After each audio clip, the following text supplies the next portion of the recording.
A headache and sickness left me completely paralysed. I couldn't even move my eyeballs. I was petrified, but I couldn't say a word. I survived meningitis.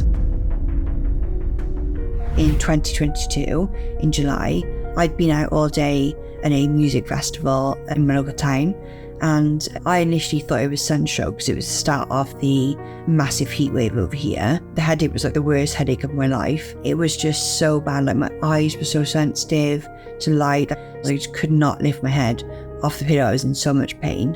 And then I went into hospital. They did a lump puncture and they found out that it was viral meningitis. Meningitis is where an infection attacks the fluid around the brain and the spinal cord. When I think of meningitis, I think meningitis in children, and you just don't think adults. I just didn't think it would be meningitis at all. I was blue lighted in an ambulance to a bigger hospital. I was put into an induced coma because I was having seizures. I was in a coma for 3.5 weeks, and when I woke up, I'd had a trachea, so my scar is here, to help me breathe on a ventilator. I completely couldn't move my eyes. I could just blink. Following months, I regained my arms, which is great because I'm a beautician, a graphic designer and an illustrator, so I need my arms. It was just like, oh thank God. And then, I thought it was going to all just go slowly down, and it still might do that. But at the moment, I'm paralysed from the chest down, and the doctors can't tell me if it's permanent because everyone's spinal cord injury is different. Meningitis has attacked my spinal cord, and it has caused lesions, top, middle and bottom. So where the signals from my brain want to get through to everywhere, they just aren't getting through because the lesions are damaged. It can regenerate itself with neuroplasticity.